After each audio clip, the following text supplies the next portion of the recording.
Yo, how's it going? Welcome back to another episode of the show. It's your boy Zabi here from tunecreators.com. And on this podcast, I'm showcasing some of the most talented upcoming artists out there. And my hope is that through these interviews, you learn from them what they're doing that is working and apply those lessons to what you're doing to take your music to the next level. So if this is the kind of stuff that you're interested in, make sure you subscribe so that you don't miss any episodes. So today I've got another awesome artist for you, and her name is Asha Elia, and she is an upcoming R&B gospel singer based in East London. And she just released the first single of her upcoming EP, and it's called Nights Like This. And it's a really cool track. It's got that Afrobeat and soul vibe to it. And it's one of those tracks that when you start listening to it, you just want to start dancing. Really like it. So in this episode, we talk some more about the track, what inspired it, how she wrote it. We also talk about some of the challenges she went through while making the track and how she overcame them. And at the end of the episode, she shared a really awesome tip that can help you grow your network as an artist. And you wanna make sure you listen to the end for that one because it's really cool. As always, I know you're gonna love this episode. So without further ado, let's dive into it. What's one song or artist that you think every song or project or album that you think every new musician needs to listen to? I would say College Dropout by Kanye West. Good choice. I just think it's a classic, and it was jokey, but it was also conscious. Like, it had its deep parts. It was witty, but just filled with so much skill, so much creativity. So yeah, that's one of my favorite albums. Yeah.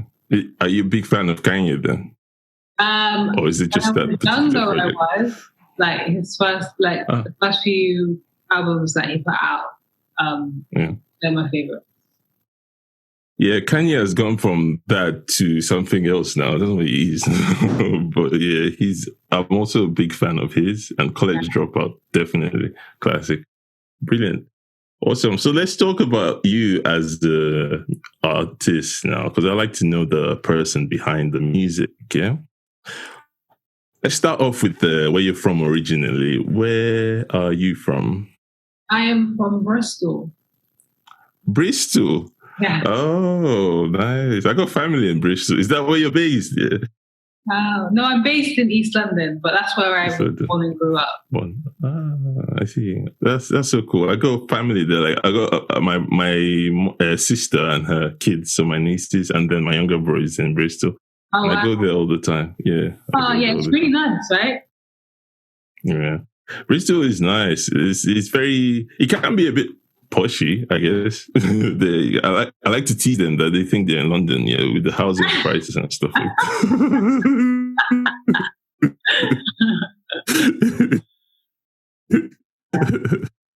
that. I like Bristol. Do you go back often, or are you based in London, or is it something you go every now and then? Every now and then. I like to have my home in London. Wow. Yeah. Every now and then, like Christmas. Okay. Brilliant. And do you come from a musical family, or? Not at all. Interesting. So how did you get into music then? During my first year of uni, I met quite a lot of musicians, and kind of just taught me about the whole world of art and music. Interesting. And at what point did you decide that, I'm going to be a musician, or I'm going to take this seriously? I think after I released my first single, I saw the response, and I was like, wow, like people actually want to hear more from me. So that's a start, you know what I mean? Yeah, that's really good, really, really good. It's funny because I've spoken to a couple of people. It's turning out that very few have music in their family. It's quite, I'm finding that very, very interesting because I would have thought it's the other way around, where you start with somebody in your family being a musician and then you carry that on. But I find that very interesting. And is music your full-time gig now, or do you do something on the side? No, I have a 9 to 5. Music's like my passion. Like I would do it whether I got money or not. So, Oh no! That makes sense. That makes sense. And what do you do for your full-time gig? I work in tax. So yeah. In tech, yeah. Tax. Tax. Yeah, tax. Oh, so you're one of them ones that is taking out my money? No, that's not me. Okay. That's interesting. So I didn't realize I was talking to the tax. Okay, that's interesting. And oh, good. So I'm gonna have to be careful what I say from now on. That's so cool. Do you enjoy the job? Yeah. It's okay. It's okay. I do. I like where I am. I'm happy with where I am. So yeah, that's what matters. That's so cool. I find that also a common theme as well with some of the guys I've been talking to. Very, very few of them do music full time, which is understandable because it's tricky to make money in this thing, innit? Yeah. You know, but that's a problem I'm trying to solve. And how do you find time to make music full time with your full time gig? Because that's a problem a lot of musicians struggle with. I feel like whatever you care about, you'll make time for. So it's just about taking the spare moment here and there, really. Because I think a lot of us, we can scroll for hours, but procrastinate on the things that we actually care about. So, yeah.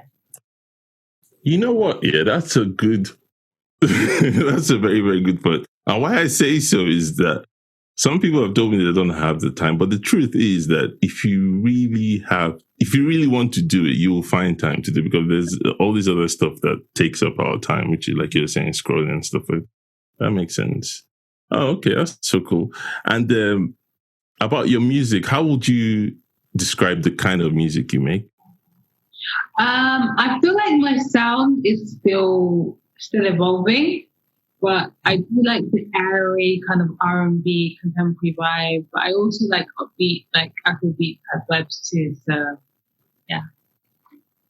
I think, and yeah, that makes sense because of, like I said, your track has a very Afrobeaty and jazz inspired sound to it, and yeah, I could tell from that. But how do you go from?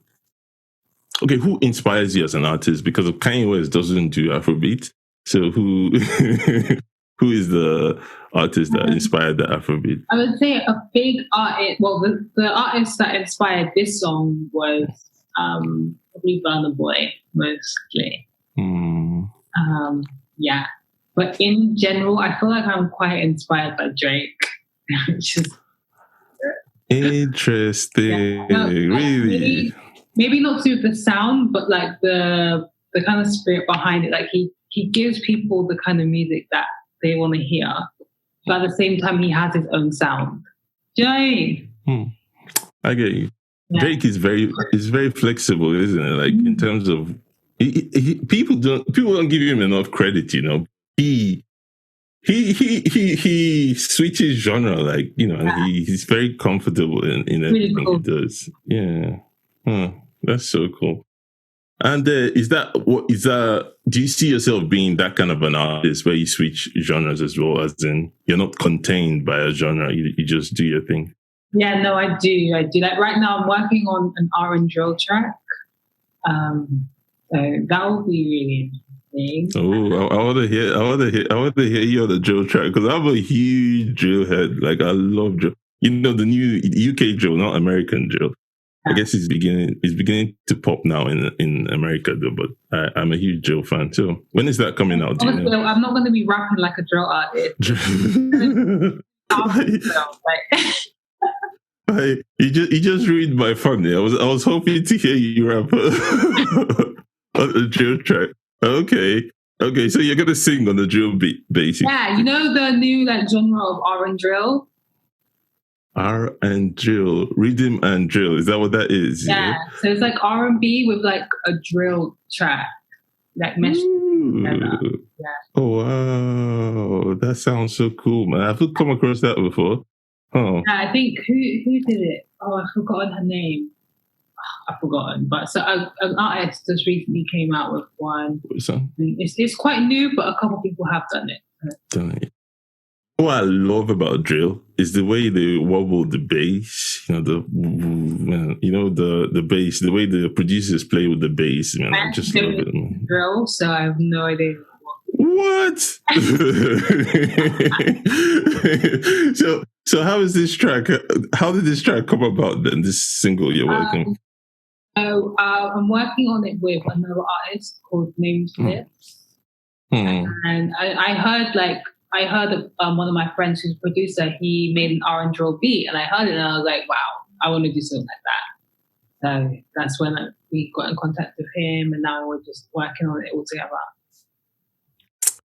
Okay, that's so cool. Speaking of, because another struggle or another thing a lot of new artists struggle with is finding people to work with, producers, other artists. Is that something you struggle with? I mean, you just talked about a friend that is a producer, but besides your network, do you struggle finding other people to work with? I think I used to struggle with it, but now I have my go-to producer. And I think it's always nice that when you do find that person that you can work with on those things, you build a relationship, you get to know what each other likes. Yeah. But before that, when I did struggle, I would just use YouTube beats and leave them out. And it's not ideal, but it's better than nothing. So. Yeah. It's good practice too, for, at your stage where you're still finding your sound. So yeah, that helps a lot. Brilliant. And okay, let's dive into your song now, which I've been raving about all this. For those of my listeners that haven't checked the song out yet, yeah, could you tell us more about the song? You've already talked about what inspired it, but give us a bit of a background into the track. So I wrote it after a season of it was a really hard season where I just felt like I wasn't myself. I the song's part of an EP. So in the rest of the EP, I kind of described what I went through. And then this track is more about turning back towards God and just feeling that freedom, that relief. It's like, I don't have to care about what's happened. Because right now it's just so amazing. So, yeah. Interesting. Are you religious a person? I'm a Christian, yeah. So are you a gospel? Well, I guess you're still figuring that out, but is gospel a big part of the music you make, or is it some part of it? I think because my faith is a part of me, it naturally just has to come out in the music, because that's who I am. Yeah, that makes sense. It's interesting because that is not your typical gospel song. But yeah, it's a very interesting track. I love, especially what I like about it is the bridge side of things, where you kind of switch it up towards the end. I was not expecting that, so that was really cool. Oh, that's so cool! Wow. Yeah, that was really cool. It's a catchy track, and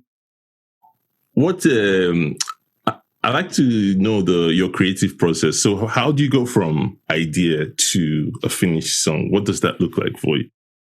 I will usually go on YouTube, find the beat, and then I'll write to that.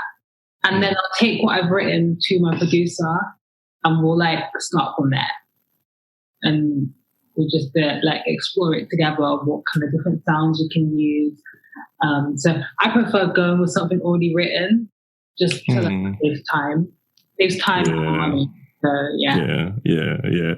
Oh, I see. For this, for Night Like This, was that the process as well? Did you find the beat prior to this and then write over there? Yeah. Did you find an Afrobeat beat? Did you find a producer that leases Afrobeats or something? So I didn't lease it. I just went on YouTube and wrote to an Afrobeat instrumental, and then went to my producer, and we made something completely different, and then recorded over that. Oh, that's so cool. That is really impressive because it sounds very polished. Yeah, the track. So cool. I think that would like complete the track around my lyrics. Do you know what I mean? Yeah. And how long did it take you guys to complete that track? When did I start recording that? I think I started recording it last year, and it became ready like a few months ago. So it's just come out now, yeah? Yeah. Really cool. And what would you say has been the most challenging part of making that song? I would say the finishing touches, because like you can have a song recorded and stuff, but it's like, okay, does it need more BVs? Like, should I get someone else in to do things? And it's like sometimes it's like there's no finish line, because something can always be better. So that was probably the hardest. Yeah, I know what that is like, and sometimes knowing when to stop is a problem as well. You know. So I totally understand that. It's so cool. And how about the best part of making it? What would you say was the most? I think once I laid the vocals down onto what my producer made, and I was able to just go away and enjoy the song for a bit, and like just dance to it and show it to people. That's probably the best part ever. It's a good feeling, isn't it? When you hear your stuff come to life. Really cool. Really, really cool. And okay. And speaking of hearing your songs, how has the reception been since you put it out? Do you mean my first songs or? No, for this one, yeah, not like this. Oh, it hasn't. What's the reception been like? It's okay. So now I feel, yeah. By the time you put this interview out, it will probably be released. Yeah. I feel special because I've listened to it before anybody out there now. So yeah, I consider myself in a special category. Interesting. That's so cool. How do you intend to promote it though?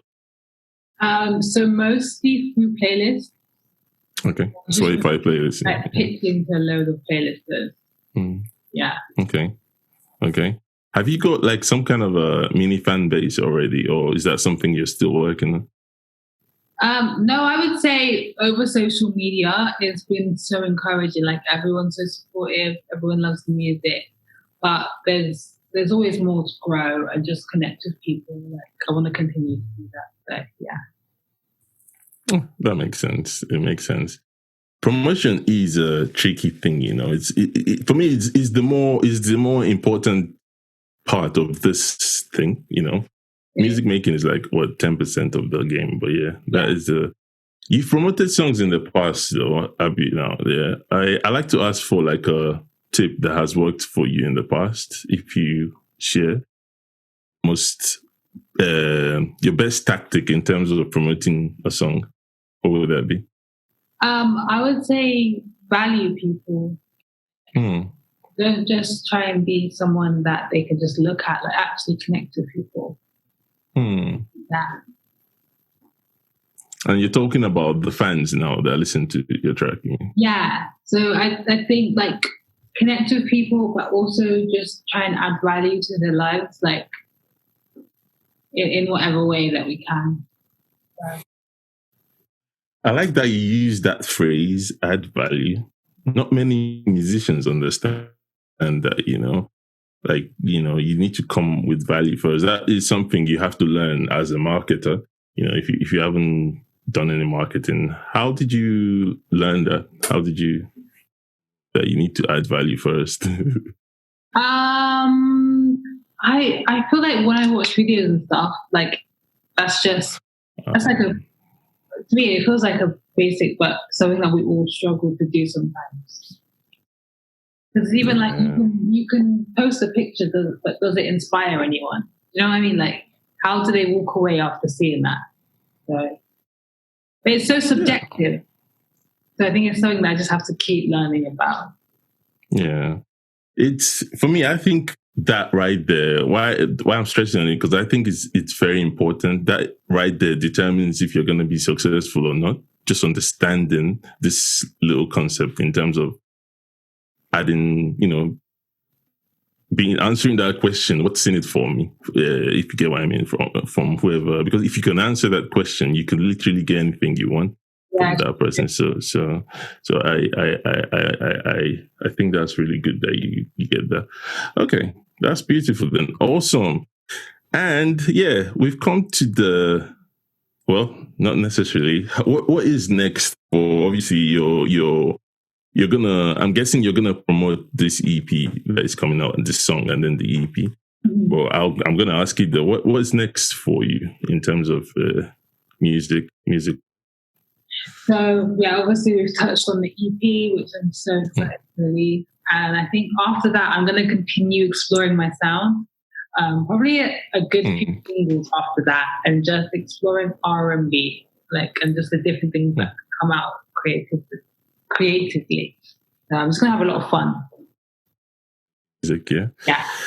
Yeah. I envy you because I haven't produced a song in a long time, so I could totally envy that and appreciate that. Really cool, man. Asha, this has been an awesome chat. Thank you so much for doing this. Yeah, but before we let you go, though, I like to end every interview with this. What's one tip that you could share with, say, a 16-year-old just beginning their musical journey? What's one tip that you share to them? I would say keep meeting people. Because they'll add so much to your craft, to your life, and just be open to the fact that whatever you release right now doesn't necessarily have to be groundbreaking, but just have fun with it. Enjoy your art. I like that. Enjoy your art. I really like that. In terms of some people sometimes you can forget to enjoy it because we're trying to achieve this goal. But yeah, that makes sense. Asha, thank you so much. That has been an awesome tip, and it's been absolutely awesome chatting to you today, getting to know more about you and your music. If any of our listeners want to get in touch with you, connect with you, or maybe possibly collaborate with you, what's the best way for them to do that? Through Instagram, which is Asha Elia. But I'm sure that there'll be a link. Yeah. All the links is going to be in the show notes for those who are listening. Once again, thanks. It's been awesome. Thank you.